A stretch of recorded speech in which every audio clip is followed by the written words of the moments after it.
नमस्कार। आज हम महर्षि दयानंद सरस्वती जो कि प्रथम वर्ष के द्वितीय इकाई का दूसरा टॉपिक है विचारकों में। तो चूँकि हम सभी लोग दयानंद सरस्वती से परिचित हैं, उनके दो नारे हैं वो मैं आपको बताना चाहूँगी। वेदों की ओर लौट चलो, भारत भारतीयों के लिए। ये दो नारे उन्होंने दिए हैं। और उसके अलावा सुशासन कभी भी स्वशासन का स्थान नहीं ले सकता, चाहे वह कितना भी अच्छा क्यों ना हो।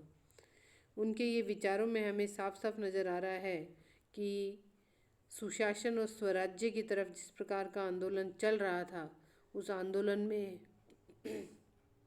महर्षि दयानंद सरस्वती ने भी अपना योगदान प्रदान किया है। अब इसके जन्म और उस पर जाने की बजाय हम हमारे विषय पे आते हैं।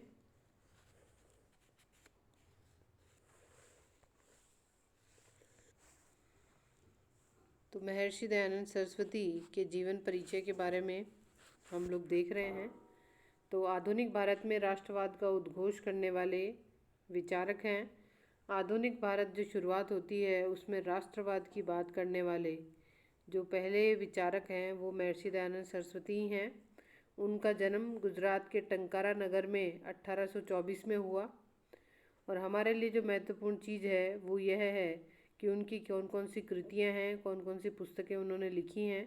तो उसमें सत्यार्थ प्रकाश, ऋग्वेदादि भाष्य भूमिका और वेदांग प्रकाश। कई बार 20 शब्दों वाले प्रश्न में पूछ लिया जाता है कि दयानंद सरस्वती की 2 पुस्तकों के नाम बताइए, तो आपको ये पता होनी चाहिए। आगे हम चलते हैं। आर्य समाज की स्थापना जो 10 अप्रैल 1875 में की गई, इसको शुरुआत करने वाले महर्षि दयानंद सरस्वती ही हैं।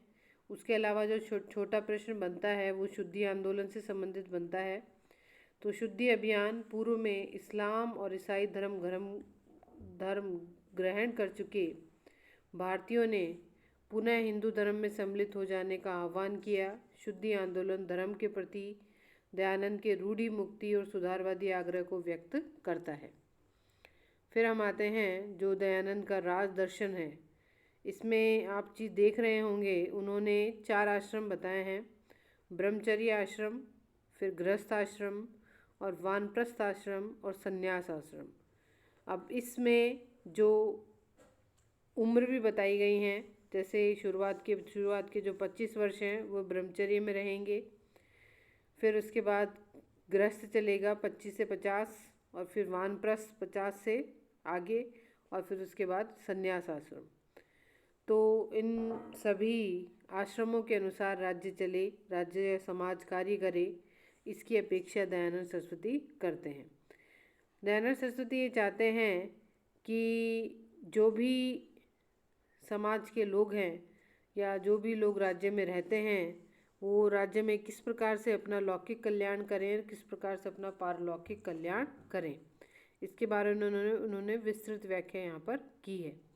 तो अगर राज दर्शन की बात करें तो इन चारों आश्रमों में उन्होंने किस प्रकार व्यक्ति अपने दायित्वों का निर्वहन करेगा उसके बारे में बताया है। फिर हम आते हैं उनके राजनीतिक विचारों पर। राजनीतिक विचार में प्रबुद्ध प्रजातंत्र के समर्थक हैं। प्रबुद्ध प्रजातंत्र का यहाँ अभिप्राय है कि जो दयानंद सरस्वती हैं वो ये कहना चाहते हैं कि मनुस्मृति और वेदों के विचारों का समन्वय हमें दोनों का देखने को मिलता है। मनुस्मृति में उन्होंने राजतंत्र का सिद्धांत ग्रहण किया है। उन्होंने एक ऐसे दिग्विजयी राजा को आदर्श का समर्थन किया है जो धर्मानुसार तथा मंत्रियों के सहयोग से शासन करता है। दयानंद ने राजतंत्र का समर्थन किया है, परंतु उनका राजतंत्र कभी भी निरंकुश तंत्र नहीं है। उन्होंने ये कहा है कि राजा पर धर्म और मंत्रियों का पूरा अंकुश होना चाहिए ताकि वह मनमानी न कर सके। दयानंद ने वेदों में वर्णित राजा के निर्वाचन को स्वीकार किया है तथा यह माना है कि सभा में से योग्यतम व्यक्ति को राजा चुना जाना चाहिए। तो राजतंत्र में भी उन्होंने योग्यता के आधार पर निर्वाचन की बात की है। तो हम इसे प्रबुद्ध प्रजातंत्र का समर्थक कह सकते हैं। फिर उनका लोकतंत्र के सिद्धांत और व्यवहार। दयानंद ने सर्वप्रथम प्रजातांत्रिक शासन प्रणाली के आधार पर आध्यात्मिकता से परिपूर्ण धर्म और संस्कृति की आधारशिला पर राष्ट्रीयता के सुंदर सुदृढ़ अजय दुर्ग के निर्माण को अपूर्व योजना बनाई। इसके अंतर्गत हर व्यक्ति का गुण कर्म स्वभाव के आधार पर ही विकास हो सकता है। कोई किसी भी व्यक्ति का किसी भी क्षेत्र में शोषण नहीं कर सकता। मानवता की दृष्टि से हर व्यक्ति सम्मान का पात्र है, चाहे वह किसी भी परिवार में पैदा क्यों ना हुआ हो। उन्होंने ऊंच नीच की भावना रखकर घृणा करना ईश्वर की आज्ञा का उल्लंघन माना है। राजनीतिक दृष्टिकोण प्रजातांत्रिक चेतना से निर्देशित था। तो हम ये कह सकते हैं कि उन्होंने एक तरह से शुरुआत कर दी है लोकतंत्र की, और उसको शुरुआत के रूप में उन्होंने ये माना है कि राज्य का अस्तित्व व्यक्ति के लिए है, न कि व्यक्ति का अस्तित्व राज्य के लिए। तो राज्य को बनाया इसलिए गया है ताकि व्यक्तियों का जीवन सुगम बन सके। तो राजा का पहला दायित्व यह है कि वह व्यक्तियों के जीवन को सुगम बनाए। फिर है ग्राम प्रशासन। तो ग्राम प्रशासन के बारे में उनका कहना है कि एक ऐसे विशाल राज्य का निर्माण करना है जिसकी इकाई गांव हो।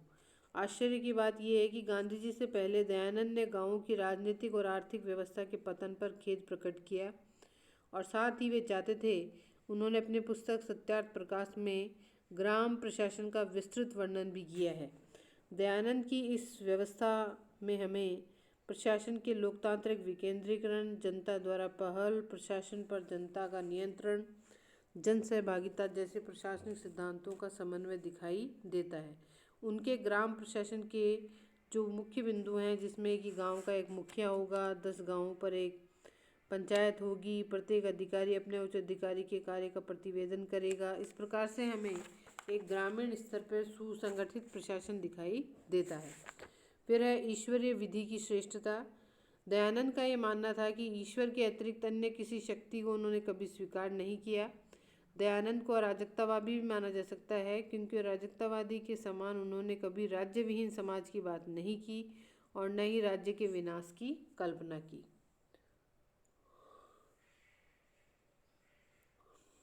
फिर है सापेक्ष अहिंसा के सिद्धांत का समर्थन। उन्होंने जैन धर्म और गांधी जी की अहिंसा को स्वीकार करते हुए उन्होंने कहा कि दयानंद अहिंसा की निरपेक्षता के सिद्धांत में संशोधन करते हैं। उनका कहना है कि जिस प्रकार ईश्वर पापियों को दंडित करते हैं, उसी प्रकार से अपराधी को भी दंड देने का राज्य को पूर्ण अधिकार है। इसमें कुछ भी अनुचित नहीं है। कुछ वेद मंत्रों में ईश्वर ने न्याय के सिद्धांत का उल्लंघन करने वाले को पराजित करने व दंड देने की प्रार्थना भी की गई है। इस प्रकार से अंत में उन्होंने अंतर्राष्ट्रीयतावाद का समर्थन किया, और वो चाहते थे कि विश्व वसुधैव कुटुंबकम की भावना से आपस में मिलजुल कर आगे बढ़े। और इसलिए दयानंद कहते थे कुणवंतो विश्व मार्यम, मतलब पूरे विश्व को एक संस्था या एक संघ मानते हुए सबको विश्व बंधुत्व के रूप में आगे कार्य करना चाहिए। एक राष्ट्र निर्माता के रूप में अगर हम दयानंद को देखें, तो दयानंद जो है एक राष्ट्र निर्माता भी हैं, क्योंकि उन्होंने भारतीयों को एहसास कराया कि वे एक शानदार और श्रेष्ठ अतीत और परंपरा के वारिस हैं। वे अपने अधिकार में एक महान राष्ट्र रखते हैं। उन्हें अपने धर्म का परित्याग नहीं करना चाहिए। अपनी भाषा, विशेषकर राष्ट्रभाषा हिंदी का विकास करना चाहिए। वे पहले नेता थे जिन्होंने डॉक्टर अलेक्जेंडर डम्फ जैसे ईसाई प्रचारकों, ईसाई आक्रमणों का प्रतिवाद किया। वे भारतीय भारत के प्रतीक थे। उन्होंने वैदिक धर्म का प्रचार करके भारतीय राष्ट्रवाद को स्वदेशी की तरफ मोड़ दिया।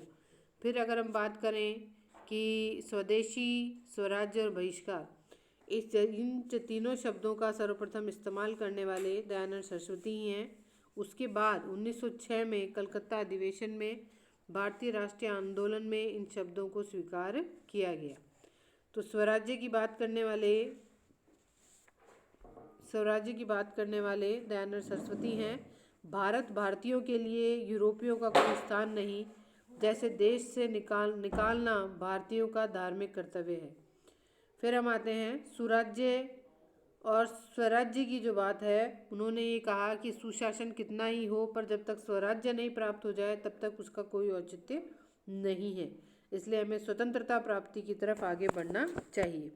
फिर उन्होंने स्वदेशी और बहिष्कार की बात की, तो उन्होंने इस बात को माना कि जो देश में स्वदेशी वस्त्र हैं उनका हमें इस्तेमाल करना चाहिए। हमें हमारी आवश्यकताएं हमारे देश में ही पूरी करनी चाहिए। बाहर की चीज़ों से विदेशी वस्तुओं को बहिष्कार करने का उन्होंने आह्वान किया है। फिर है राष्ट्रीय भाषा और राष्ट्रीय शिक्षा पर उन्होंने बल दिया है। उनका ये कहना था कि राष्ट्रीय पुनर्निर्माण और पुनर्जीवन की योजना में हिंदी को राष्ट्रभाषा का स्थान दिया जाना चाहिए। राज्य की सुरक्षा और निरंतरता के लिए ये आवश्यक है। दयानंद की प्रांतीय भाषा गुजराती थी। वे संस्कृत भी सारे देश की साझी भाषा मानते थे। फिर भी उन्होंने ये कहा कि हिंदी भाषा यानी एक राष्ट्रीय भाषा होनी चाहिए जिस पर पूरे देश में सभी लोग उस पर अपनी बात कह सके। इस प्रकार से अगर देखा जाए तो दयानंद सरस्वती के जो विचार हैं वो विचार हमें एक नए पुनर्जागरण की तरफ ले जाते हैं। जिस काल में उनका जन्म हुआ वो काल जो है वो वैसे भी उस समय धर्म, आडंबर, अंधविश्वास बहुत तेज़ी से फैल रहा था। ऐसे में दयानंद सरस्वती सबसे पहले व्यक्ति थे। उनसे पहले राजा राम मोहन राय ने भी मूर्ति पूजा का विरोध किया, अंधविश्वासों का विरोध किया। यही विरोध दयानंद सरस्वती ने भी इसको आगे बढ़ाया और लोगों के बीच जो अंधविश्वास की भावना थी, रूढ़िवादिता थी, परंपरावाद था, उसे दूर करने में इन्होंने भरसक प्रयास किए। इस प्रकार आज का ये हमारा टॉपिक समाप्त हो गया है। नमस्कार, धन्यवाद।